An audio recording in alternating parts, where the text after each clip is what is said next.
내가 그림을 그리게 된 계기나 이런 것들은 중학교 때도 미술부를 했었고 고등학교 때도 미술부를 했었어요. 처음으로 유화를 그렸었던 것 같고요.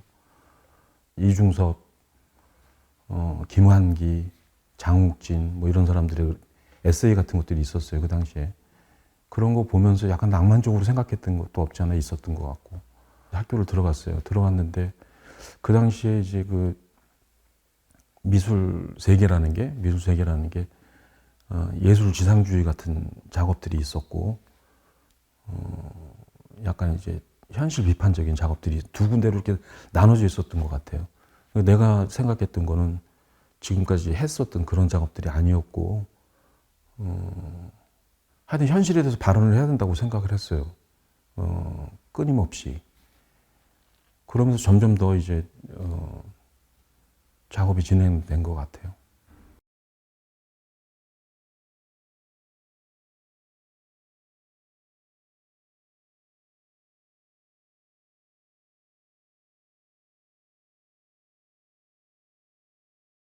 20살부터 28살 그때가 5공화국 때 정확히 5공화국 때 이렇게 청년기를 보낸 거였어요. 사회에서 일어나는 일들 그런 것들에 대해서 어떻게 접근을 했었을까? 그러니까 뭐 신문 같은 것도 많이 이렇게 통제가 많이 되고 그랬었겠죠. 근데 하여튼 방관자적인 시선으로라도 뭔가를 이렇게 표현하고 싶었어요. 돌멩이 던지면서 데모를 하지는 않았거든요. 근데 그림으로는 무수히 많은 날들을 하여튼 밤을 새웠던 게 저는 이제 그런 거라고 생각이 듭니다. 세월의 표정, 뭐 그림 현재 진행형, 어제 오늘 내일 뭐 이런 식의 제목들이었고 부제가 또 있기도 하고요. 배경은 오일 페인팅으로 그리고 그 페인팅에 올라가 있는 것들은 복사했다는 게 굉장히 저한테 중요한 그 소스였어요. 그러니까 그리고 그 당시에 이제 복사기가 나온 지가 얼마 안 됐는지 뭐 신문물이라고 생각했었는지도 모르고요. 그래서 흑백 콜라주를 했었고요. 늘상 그렇게 좀 복선이 있는 것 같아요. 근데 어제, 오늘, 그리고 내일이 왼쪽을 보는 사람이 뭐 어제였고, 가운데 있는 사람이 오늘이고, 내일이 하여튼 우측에 있었나? 그렇게 해놓고, 우리가 사는 그 일상을 갖다 배경으로 그리고, 신촌역 그때 지하철 공사장이었어요. 그 근처에 작업실이 있었어요. 9회 때,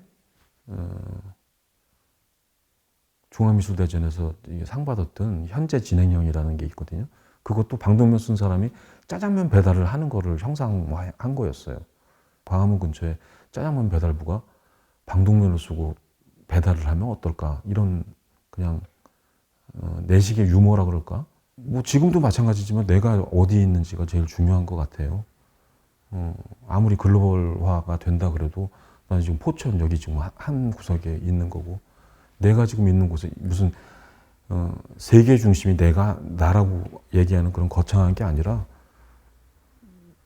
내가 있는 곳이 가장 중요한 것 같아요. 솔직하게. 여기서 생각하는 우리 사회, 내가 사는 일상, 그리고 그걸 감싸고 있는 회화라는 것, 그 세 가지. 그때는 그림을 그리고 그 나머지 시간에 그 당시에 내가 수집할 수 있었던 자료, 오려서 이렇게 모아놓는 거예요. 아이러니컬하게 제가 첫 번째 개인전을 그림마당 민에서 했어요. 민중미술 작가들이 많이 활동하던 곳. 그리고 그 건너편에 제3갤러리가 있었는데 두 군데를 빌려가지고 여기는 페인팅 전시, 제3갤러리는 이제 콜라주전이라고 할 수 있는 그 두 개의 전시를 대학 졸업하던 해에 같이 했습니다.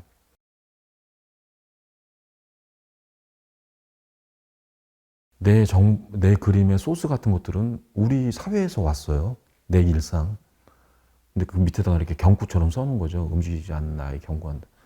그러니까 내가 생활하는 일상의 우리 집이나 아니면 학교 작업실이나 이런 것들이 배경이 되고 그 당시에 내가 이렇게 눈여겨봤었던 어떤 도상들이 거기 이렇게 셀로판지처럼 이렇게 되는 거죠. 그러면 이제 이미지들이 충돌을 하겠죠. 이게 왜 뜬금없이 이렇게 시꺼먼 그림자 같은 게 들어올까? 하루에 한 8시간씩? 8시간씩 하여튼 작업실에 앉아 있었던 것 같아요.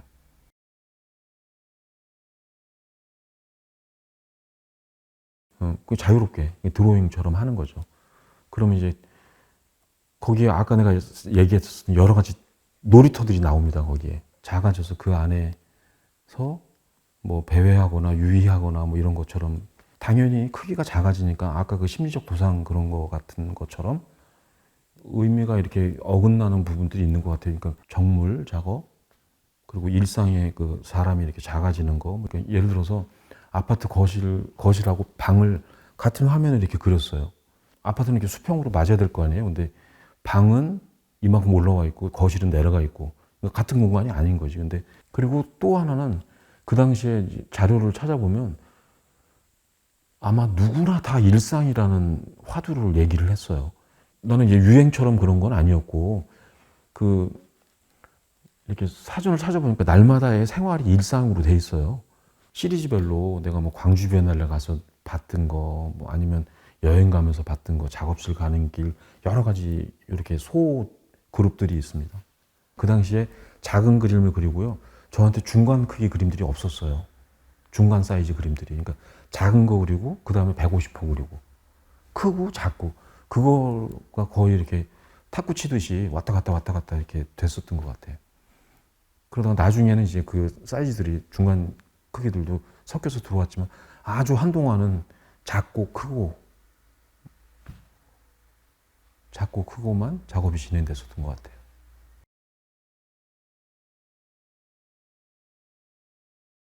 정물화, 인물화, 풍경화 이런 거는 과거에 미술사에서 그렇게 중요하다고 생각하지 않았고요. 그랬는데 움직이지 않는 물건을 그린 그림이 정물화인데 그거를 그린 그림이에요.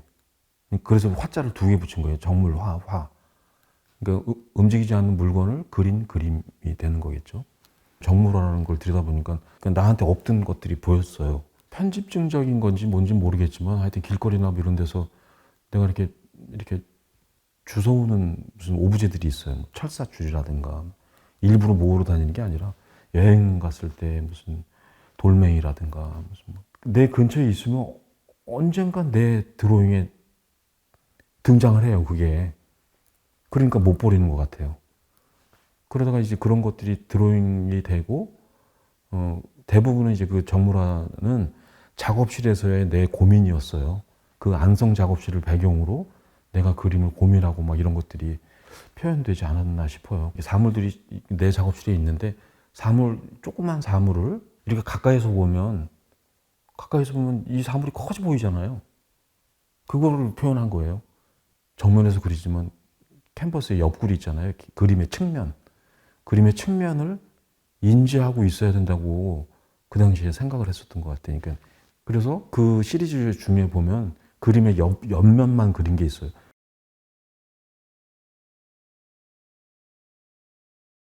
작업들을 이렇게 보시면 알겠지만 그 색깔이 이상합니다. 약간 팥죽 색깔 같은 이렇게 유쾌한 색깔이지도 않잖아요. 사실은 그게 팥죽 색깔 같은데 왜 그 색깔이었을까? 그게 이제 뭐 재료적으로 보면 우레탄 페인트를 섞어서 그린 거거든요. 우레탄 페인트. 그 우레탄 페인트는 뭐냐면 뭐 포항제철 같은 데서 이제 그 쇠를 갖다가 생산을 하잖아요. 그럼 그게 녹슬지 말라고 칠하는 방충제예요. 방충 페인트. 처음에 그거를 이걸로 섞어서 그리면 내 그림이 녹슬지 않겠구나 라는 생각도 했어요. 그거를 유화물감에다가 조금씩 섞어 쓴 거예요. 근데 섞어 쓴 이유는 처음에 그 안성 작업실을 짓는데 내가 막 거기서 같이 일을 했어요. 막 뭐 벽돌도 나르고 막 그랬는데 페인트를 좀 옮겨달라고 그러더라고요. 그 일하시는 분이. 그래서 페인트 2통을 이렇게 옮겨줬어요. 그리고 그날 이제 일이 끝났는데 작업실 혼자 앉아 있는데 아까 저 페인트가 무게가 달랐던 것 같아. 이게 들었는데 한쪽이 이렇게 된 정도로 느꼈던 것 같아요. 그래갖고 밤에 가서 이게 왜 무게가 다르지? 그래갖고 들어봤더니 무게가 달라요. 그 하나는 일반 페인트였고 하나는 그 우레탄 페인트였어요. 그 아주 갈색인데 이 갈색에 납이 섞여 있대요. 납이. 그러니까 이 쇠를 갖다가 녹슬지 않게 하는 거에 납 성분이 들어가 있어갖고 이렇게 코팅을 하는 거래요. 그래서 무거운 거였어요. 나중에 보니까. 그래서 이제 이걸 섞었으면 무거운 그림, 무거운 풍경이 되겠다라고 생각해서 한 120호짜리 한 5점? 뭐 그때 한 10점 정도가 처음에 무거운 그림, 무거운 풍경이었어요. 그림이 물리적으로도 무거워진다. 같은, 근데 약간 말장난일 수도 있는데 하여튼 그런 생각을 했어요. 그래서 미래를 설계하는 책상? 이런 그 박이소 작업이었는데 90년대 좀 후반쯤 됐나요? 그때 무슨 저기 한국 타이어에서 사보가 있는데 그 사보에서 여행을 몇 명이 보내줬어요. 나중에 에세이 쓰고 뭐 드로잉 같은 거 해서 이렇게 줬어야 됐었어요. 그런데 강원도 뭐 어디 좀 분교쯤에 뭐 어디 분교에 여름방학 때인데 들어갔더니 그 화단에서 난 처음 봤어요.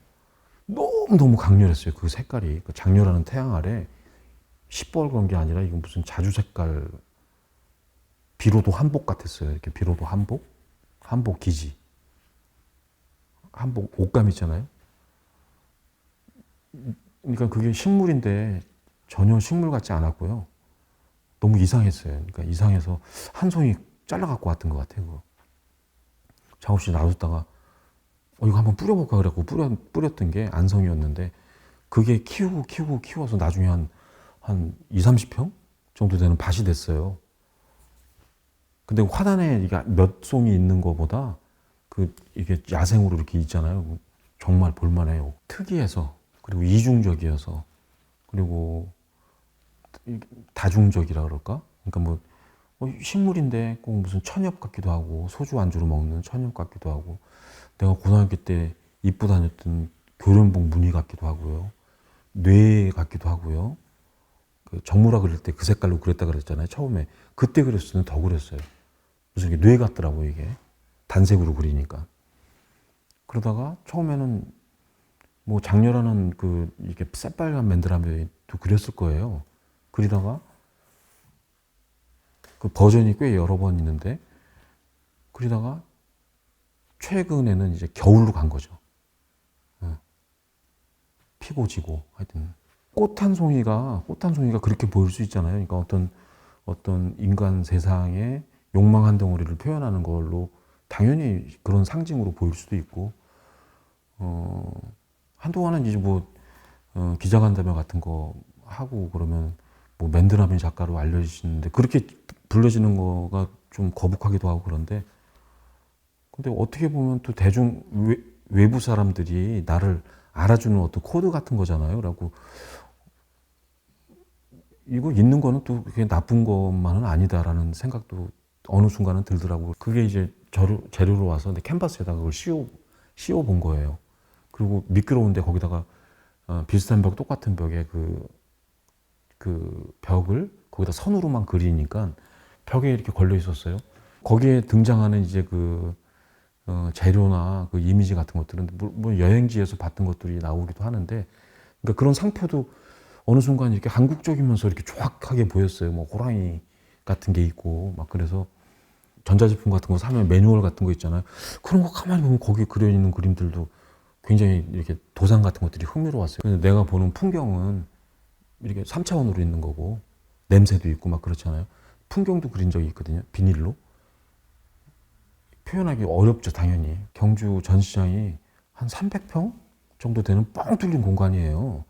거기에 페인팅 전시를 어떻게 해요? 벽에만 쫙 붙을 거 아니에요. 한 20호, 30호짜리 비닐 그림을 그리고 500호 정도 되는 비닐 그림을 그렸어요. 그거를 전시장 중간에다 이렇게 설치를 한 거예요. 그래갖고 이렇게 다니다 보면 그 비닐 그림을 통해서 내 전시장이 보이는 거죠. 기념비적으로 보여요. 그러니까 결국에는 약간 사회적인 기념비 같은 거 같아요. 그래갖고 그거를 딱 잘라서 따블로로 그리니까 그러니까 그림인데 그림만 있는 게 아니라 뭔가 이렇게 환기시킬 수 있는 거. 그림은 벽에 있는데 그 맨드라미 묶음이 전시장 바닥에 있거나 그럼 보통 사람들은 그림의 벽만 보고 가다 이건 못 봐요.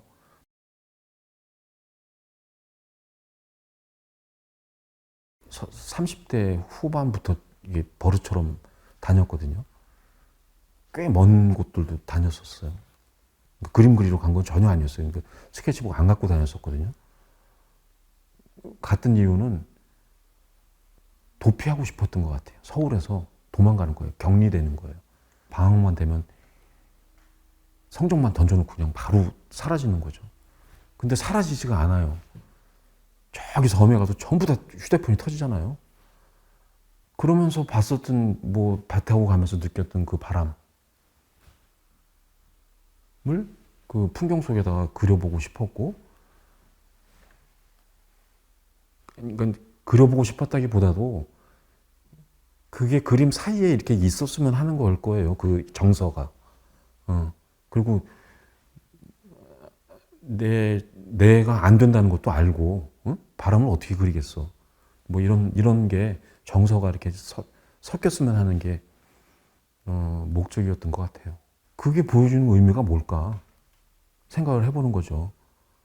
제가 왜 그 수많은 돈을 들여서 우리나라 부산항에 쓱 들어왔다가 갈 때는 간다는 소리 안 해요. 조금 더 부연을 하자면, 이미지상으로는 다르지만 저 항공모함하고 맨드라미하고 난 같아요.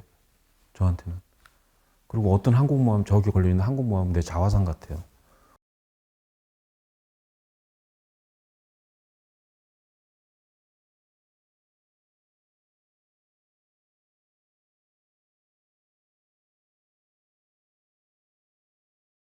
지금 이 코로나 상황이 됐잖아요. 코로나 상황 전에 그린 거잖아요, 저거. 그리고 지금 공항에 사람이 없잖아요. 그 느낌 같아요, 난 너무 이상했어요, 지금 저거 이렇게 정리하면서. 근데 그 당시에 뭐였냐면, 내가 뭐 외국을 가거나 뭐 어떤 설레임 같은 거를 갖고 공항에 가잖아요. 그리고 미지에 안 가본 곳으로 가는 거니까. 뭐 설렘도 있고 두려움도 있고 뭐 이렇잖아요. 그리고 공항에 이렇게 있으면 유리로 이렇게 막혀 있고 막 그런데 수도 없이 많은 사람들이 왔다 갔다 하고 그러는데 그 상태 자체가 나한테는 진공 상태 같아요. 그 공항 안에서 그런 느낌을 받아요. 그러니까 그 무슨 심리적 위축일 수도 있고 아니면 무슨 뭐 긴장감일 수도 있고 뭐 그런데 실제로 그런 느낌을 받는 거예요라고. 어떻게 보면 진공 상태이기도 하죠. 그러니까 큰 건물이 이게 외부 공조로 공기를 갖다 다 이렇게 순환시키잖아요. 완벽한 진공은 아니지만 인공적으로 그걸 이렇게 공기를 돌리고 있다라는 거죠. 진공 상태라는데 그거를 내가 바라보는 거는 그 공항 건물 안에서 밖을 본 거거든요. 그러니까 중간에 유리가 있잖아요. 유리. 그러니까 내 그림 속에도 유리가 있는 거죠. 근데 유리를 표현하지는 않았어요. 그리고 여기는 그림이 없지만, 그러니까 진공 상태라고 나하고 얘기하는 게 여기 앞에 뭐가 막이 있어야지 진공이 되는 거잖아요, 내가. 그런 거를 언어로 표현한 거 아닌가? 언어로. 이게 그림으로 시각적으로 표현하지는 않았지만 유리를. 비행을 처음에 그렸던 거는 아주 흑백 사진 작은 거를 어느 무슨 물리책 같은 데서 본 도판이었던 것 같은데요. 이렇게 경비행기가 무슨 이렇게 소독을 하는 거예요. 하늘에서. 산에다가 소독을 하는 그런 조그만 사진인데 그걸 반복해서 한 서너 점 정도 그렸던 것 같아요. 그러면서 비행이란 거가 자꾸 머릿속에서 되뇌여지고 우리가 평지에서 보는 그런 풍경이 아니잖아요. 너무너무 멋있는 풍경들을 발견하게 되고 그러잖아요. 그런 것처럼 비행 자체가 드라마틱하다. 그런 표현도 하던데 하여튼 믿고 허망하고 그런 게 섞여 있는 것 같아요. 저기에는. 걸기 시작했는데 그 당시에 내가 썼던 그 작업 책상이죠. 작업 책상에서 이렇게 올려다보면 보이는 거였거든요. 그러니까 어느 작가의 작업실을 가면 어느 조그만 사진 하나가 굉장히 오랫동안 작업실에 걸려 있을 수가 있어요. 엽서? 아니, 왜 걸려 있을까? 저거 뭐 1년에 한 번씩 바꿀 수도 있잖아요. 근데 10년도 넘게 걸려 있어요. 그러니까 그건 무슨 이유가 있는 것 같아요. 저한테도 그런 게 몇 개 있거든요. 그러다가 어느 날 그 엽서를 이렇게 가까이 갖다 놓고 봤어요. 봤는데 너무 이거 자체로 매력적인 거예요. 그 지리산 무슨 꼭대기 이렇게 그린 건데 뭐 산중의 왕자 지리산 이렇게 써 있던 거 엽서예요. 근데 이게 탈색이 됐어요. 이렇게 색이 좀 바래고 물감도 이렇게 묻어 있고 뭐 이래요. 이거를 아까 크기 그 34 곱하기 24를 반복해서 그렸거든요. 한 15개, 12개 이렇게 그렸거든요. 당연히 똑같은 사진을 보고 그랬는데 똑같지 않죠. 그림이. 붓질도 다르고 긁은 것도 다르고 다 달라요. 전부 다 달라요. 근데 내 연작 속에 있는 거죠. 그리고 나 혼자 만족한 그림인 거예요. 여기 이렇게 쭉 펼쳐놓고 아니면 바닥에 놓고 혼자서 감상할 때, 이거 정말 괜찮은 것 같아요, 저는. 그런 느낌? 그런 느낌을 가져서 그 풍경 그 연작이 중요한 키워드였고 약간 뭐라 그럴까 맨드라미하고 캔버스 비행 중간을 갖다 좀 중화시키는 역할을 한다 그럴까?